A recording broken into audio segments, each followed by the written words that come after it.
안녕하세요. 김포시 노인종합복지관 박영순 간호사입니다. 이번 11월 건강 강좌는 스스로 관리하는 당뇨병입니다. 먼저 당뇨병 관리의 첫걸음에 대해서 알아보겠습니다. 당뇨병을 이해하고 당뇨병의 유발인자, 당뇨병의 종류와 특징, 그리고 당뇨병의 증상과 진단, 치료에 대해서 알아보겠습니다. 먼저 당뇨병은 혈액 속에 포도당 수치가 비정상적으로 높아지는 병인데요. 그럼 포도당은 무엇일까요? 사람이 활동을 하기 위해서는 혈액 속에 포도당이 세포 하나하나에 들어가서 우리 몸이 움직일 수 있게 에너지원이 됩니다. 이때 각 세포에 들어갈 수 있으려면 인슐린이라는 호르몬이 필요한데요. 우리가 먹는 밥, 빵, 감자와 같은 탄수화물의 기본 성분이 됩니다. 그럼 인슐린은 무엇일까요? 췌장이라는 장기의 베타세포에서 분비되는 호르몬으로 몸 안에 인슐린이 모자라게 되면 흡수된 포도당이 세포로 들어가지 못하고 혈액 속에 쌓여서 몸 밖으로 나오게 됩니다. 포도당이 세포로 들어가게 하는 열쇠가 되는 거죠. 다음 당뇨병의 유발 인자에 대해서 알아보겠습니다. 굉장히 많은데요. 유전, 비만, 나이, 바이러스, 면역계 질환, 외상, 약제, 스트레스, 임신 등이 있습니다. 당뇨병을 조심해야 하는 사람은 어떤 사람일까요? 자, 나는 가족 중에 당뇨병 환자가 있다. 나는 45세 이상이다. 나는 과체중이다. 평소 규칙적으로 운동을 하지 않는다. 혈중 콜레스테롤이나 중성 지방 수치가 비정상적이다. 다음, 임신성 당뇨병의 병력이나 4kg 이상의 거대알을 분만한 적이 있다. 다음, 이전에 혈당 검사를 했을 때 공복 혈당 이상이나 내당능 이상이라고 해서 당뇨 전 단계라고 진단을 받은 적이 있다. 이 7개 문항 중에서 하나라도 예라고 답하신 분은요, 당뇨병을 조심해야 되는 사람입니다. 그럼 당뇨병의 종류와 특징에 대해서 알아보겠습니다. 당뇨병은 제1당뇨병과 제2당뇨병이 있는데요. 제1당뇨병은 발생 연령이 10대, 체중은 마른 체형, 증상은 갑자기 발생을 하고요. 인슐린 생산은 거의 안 됩니다. 가족력은 관련이 없고요. 인슐린 치료는 반드시 필요한 당뇨병입니다. 그럼 제2당뇨병은 발생 연령이 40대 이후고요. 체중은 비만일 때 생깁니다. 증상은 서서히 발생을 하고요. 인슐린 생산은 분비는 되지만 부족한 상황입니다. 가족력은 관련이 있어요. 유전이 관련이 있는 거죠. 인슐린 치료는 상황에 따라 필요합니다.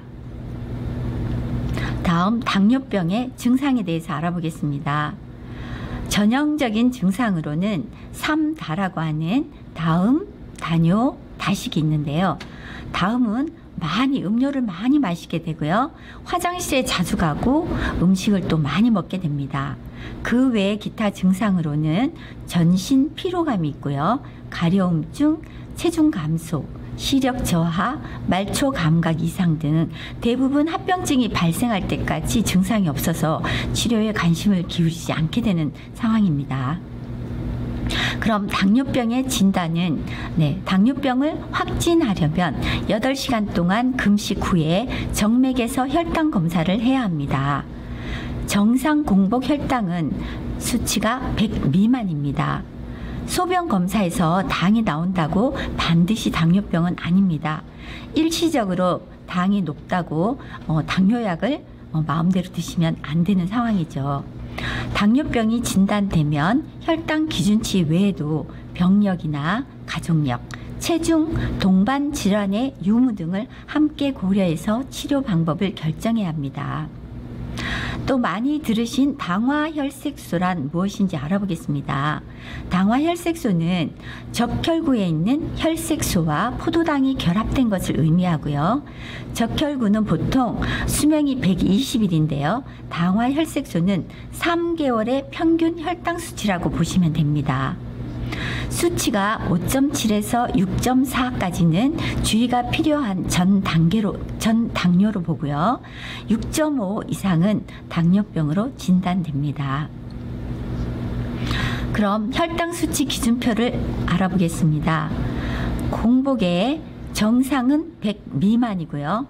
당뇨 전 단계는 100에서 125, 126 이상은 당뇨 관리가 필요합니다. 식후 2시간으로 볼 때 정상은 140 미만이고요. 당뇨 전 단계는 140에서 199, 200 이상은 당뇨 관리가 필요하다고 봅니다. 당화혈색소는 5.7 미만이 정상이고요. 당뇨 전 단계는 5.8에서 6.4, 6.5 이상은 당뇨 관리가 필요합니다. 그러면 당뇨병의 치료를 알아보겠습니다. 혈당 검사를 우선 해야 되는데요. 자가 혈당 측정과 혈당 관리에 대해서 알아보겠습니다. 자신의 혈당 수치를 아는 것은 당뇨병을 예방하고 성공적으로 관리하기 위한 열쇠입니다. 규칙적인 자가 혈당 검사는 자신의 당뇨병 관리 방법을 계획하고요. 적절하게 조절할 수 있도록 도와주는 가장 좋은 방법입니다. 그럼 혈당 조절 목표에 대해서 알아보겠습니다. 공복 혈당은 70에서 130이 목표고요. 식후 2시간 혈당은 90에서 180 사이, 당화 혈색소는 6.5 미만을 혈당 조절 목표로 보시면 됩니다. 다음 자가 혈당 측정 검사 시간인데요. 매 식사 전과 매 식후 2시간, 잠자기 전 이렇게 3번 측정을 권고합니다. 추가로 검사가 필요한 경우에는요. 몸에 힘이 없다고 느낄 때, 아플 때는 4시간 간격으로 측정을 하고요. 2시간 이상 장거리 운전하기 전이나 운동 직전과 직후, 스트레스가 심할 때, 평소보다 과식했을 때는 추가로 검사를 해보는 것이 좋겠습니다. 다음 자가 혈당 측정에 대해서 알아보겠습니다. 자가 혈당 측정은 얼마나 자주 하는 것이 좋을까요? 매일 3회 이상 인슐린 치료를 하시는 분은 매일 최소 공복, 식후, 자기 전 3회 이상 측정을 해야 되고요. 주로 약을 드시거나 매일 2회 이내에 인슐린 치료를 하시는 분은 매일 최소 1회 이상의 측정을 권고합니다. 혈당이 잘 조절되는 분은 조절 상태에 따라서 매일 4회에서 매일 2회, 매주 2, 3회로 줄여갑니다. 스스로 혈당이 높다거나 아프신 분은 평소보다 더 자주 측정을 하는 것이 좋겠습니다. 다음 자가 혈당 측정 방법에 대해서 알아보겠습니다. 먼저 검사에 필요한 물품을 준비하고 시험제 유효기간을 확인합니다. 시험지의 유효기간은요. 보통 2년인데 여기 사용기한이라고 나와 있습니다. 잘 지켜주시면 되고요. 두 번째, 미지근한 물에 손을 잘 씻고 건조시킵니다. 다음, 손을 깨끗하게 하고 심장 아래로 향하게 해서 손가락 끝으로 피를 모아줍니다. 다음, 시험지와 혈당기의 코드 번호가 일치하는지 확인을 하고요. 해보겠습니다. 이렇게 시험지와 혈당기가 있습니다. 이게 일치하지 않으면 들어가지가 않죠. 이렇게 넣었을 때 혈당 측정을 시작합니다. 이렇게 일치를 하는지 확인을 하시고요. 두 번째 중요한 것은 통증이 가장 덜한 손가락의 가장자리를 순번을 정해서 돌아가면서 체열하는 것인데요. 손가락을 보면은 가장자리 중간은 통증이 심하기 때문에 양옆으로 자세히 보이면 양옆으로 순번을 정해서 돌아가면서 안 아픈 약간은 덜 아픈 손가락이 있어요. 거기 체열하시면 됩니다. 사용 설명서에 따라서 혈액을 흡입하고 점적시킵니다. 네. 다음 당뇨병 식사요법의 기본 원칙에 대해서 알아보겠습니다. 첫째, 규칙적인 식사인데요. 끼니를 거르지 않아야 고혈당이나 저혈당을 예방하고 체중 조절에 도움이 됩니다. 가장 중요한 것은 하루 세끼 식사 시간을 규칙적으로 하는 것입니다. 인슐린 주사를 맞는 경우에는 식간의 간식 시간도 일정하게 지키는 것이 좋겠습니다.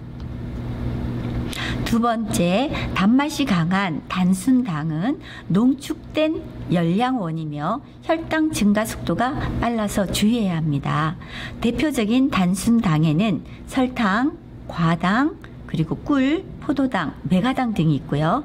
조리 시에 설탕, 꿀, 물엿 대신 인공 감미료나 양파즙, 소량의 과일즙을 사용하는 것이 좋겠습니다. 세 번째, 다양한 식품 골고루 섭취하는 것인데요. 당질이 많은 밥이나 국수, 빵, 떡, 감자, 고구마, 밤, 옥수수, 미숫가루 등 곡류와 과일 섭취를 조절해야 합니다. 섬유소가 풍부한 채소류와 버섯류, 해조류는 급격한 혈당 상승 예방을 하고요. 체중 조절에 도움이 됩니다. 쌀밥보다는 잡곡밥, 콩밥을 섭취하고 나물이나 생채소 및 국찌개에 있는 채소를 충분히 섭취하는 것을 권하고 있고요. 이때 노인은 소화 기능이나 치아 상태를 고려해서 드시는 게 좋겠습니다.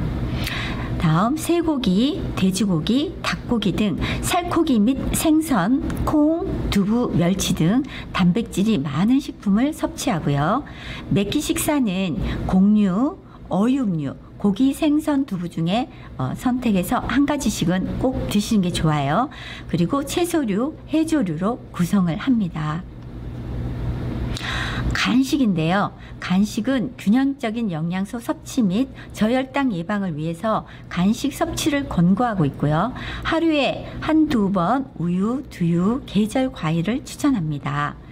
공복감이 느껴질 때는 맑은 채소국이나 채소류, 해조류, 버섯류, 차, 물 등을 충분히 섭취하는 것이 좋습니다. 커피. 네, 블랙커피는 하루에 한두 잔까지는 문제가 없습니다.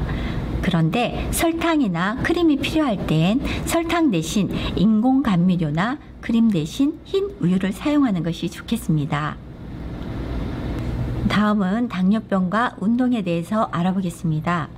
운동의 효과는 첫째, 운동은 혈당을 낮추고요.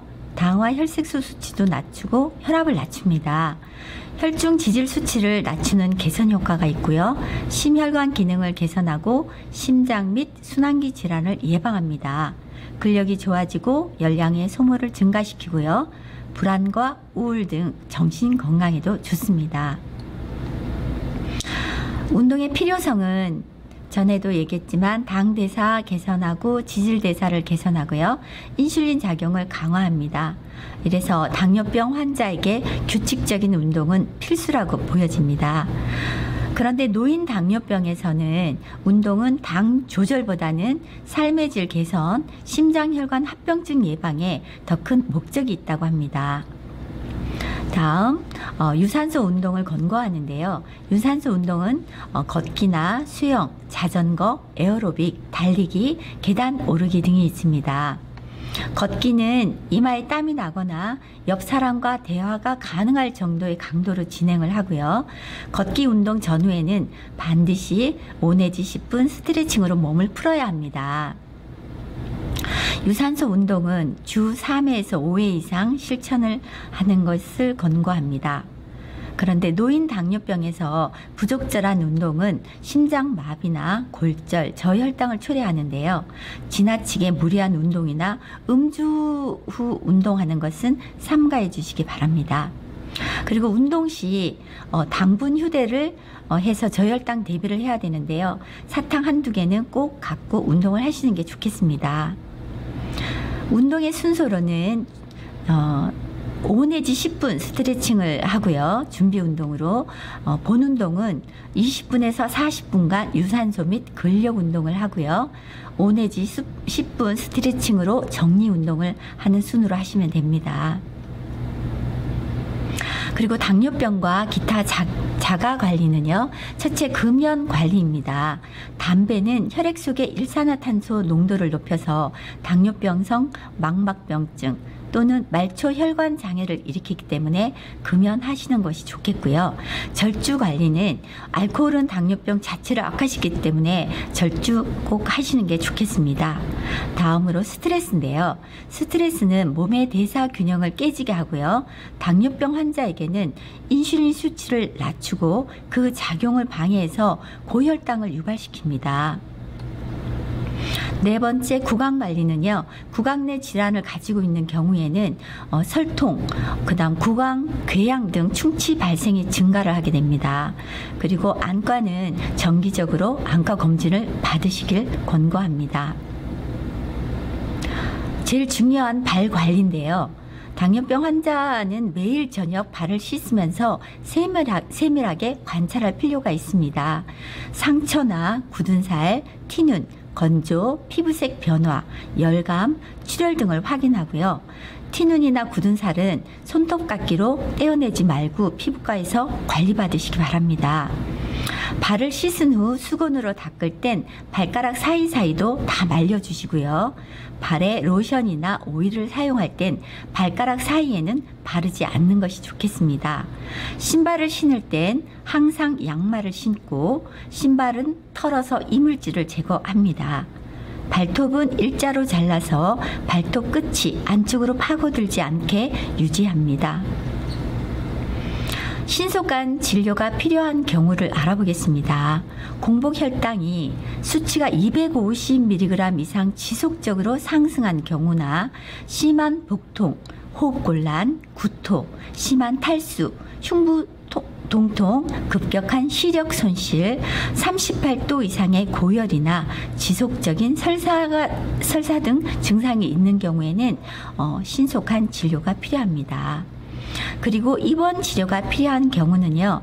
공복 혈당이 300 이상 계속되는 경우, 탈수가 동반되고 고혈당이 계속되는 경우, 그리고 저혈당이 반복되는 경우에는 입원 치료를 하는 것이 필요합니다. 다음, 침묵의 살인자라고 불리는 당뇨병의 주요 합병증에 대해서 알아보겠습니다. 뇌혈관 질환, 심혈관 질환, 당뇨병성 족부병, 당뇨병성 망박증, 만성 신부전이 있습니다. 3대 합병증으로 당뇨병성 신장 합병증에 대해서 알아보겠습니다. 당뇨병 유병 기간이 5년 이상이면 발병할 수 있고요. 우리 몸의 신장은 노폐물을 걸러내는 필터 역할을 하며 피를 거르는 수많은 혈관들이 작은 사구체를 이루고 있는데요. 당뇨병에 의해 사구체들이 손상되어서 단백질이 소변으로 빠져나가는 병입니다. 심해지면 부종이 발생하고 더 심해지면 만성 신부전이 되고요. 이로 투석을 하게 됩니다. 두 번째, 당뇨병성 망막병증인데요. 망막에 존재하는 말초 혈관에 혈액순환 장애가 발생되어서 혈관이 막히고 파괴되어 발생이 됩니다. 당뇨병 유병 기간이 30년 이상이면 90%, 15년 전후는 60에서 70%가 발생을 합니다. 초점이 흐려지고 눈앞에 이물질이 떠다니는 듯한 느낌을 받습니다. 세 번째, 당뇨병성 신경장애인데요. 말초 자율신경장애입니다. 손발의 무감각, 자결감, 복시, 발기부전, 설사와 같은 증상이 나타납니다. 다음은 급성 합병증인데요. 고혈당성 혼수입니다. 노인 연령층에 많고요. 600 이상의 고혈당, 심한 탈수로 혼수에 빠질 수 있습니다. 치료 방법으로는 수분, 전해질 공급, 인슐린 투여로 병원에 입원을 해야 되는 상황입니다. 저혈당은 음식 섭취 부족이나 약물 과용, 심한 운동, 음주 등으로 일어나고요. 50에서 60mg 미만일 때 저혈당 증세가 일어납니다. 이때는 당분 함유 음료나 의식이 없을 때는 병원 치료가 필요한 경우입니다. 야간 저혈당은 새벽 1시에서 3시에 발생을 하고요. 심각한 저혈당의 50%를 차지합니다. 예방 방법으로는 잠자기 전 간식 양을 조절하고요. 잠자기 전에 100에서 140mg 혈당을 유지하는 것이 중요합니다. 기타 합병증으로는 심혈관계 질환으로 고혈압, 동맥경화증이 발생하고요. 이럴 때는 싱겁게 먹고 금연, 금주하는 것이 좋습니다. 다음 피부 질환은요. 당뇨병성 가려움증, 족부의 궤양 및 괴사, 습진 등이 발생을 합니다. 다음 구강 질환은요. 치주 조직의 만성 진행성 질환이고 치아가 흔들리고 결국 빠져버리는 치조 녹루가 대표적 질환인데요. 관리 방법으로는 규칙적으로 이를 닦고 잇몸 마사지, 정기적인 치석 제거가 필요합니다. 당뇨병 합병증 예방에 대해서 알아보겠습니다. 첫째는 정기적 진료로 혈당 관리하고요. 정해진 시간 알맞은 양을 골고루 먹는 식사요법을 잘 지켜주시면 됩니다. 세 번째, 금연 및 금주. 네 번째, 최소한 주 3회 이상 운동을 하고요. 다섯 번째, 연 2회 치과 검진으로 치아를 관리합니다. 여섯 번째는 약을 함부로 중단하지 않고 꾸준하게 복용하는 약물요법 방법이 있습니다. 이상 당뇨병 합병증에 대해서 알아보았고요. 당뇨병 환자는 올바른 식사 관리와 꾸준한 운동을 통해서 당뇨병의 합병증을 예방하는 것이 중요합니다. 끝까지 시청해 주셔서 감사합니다.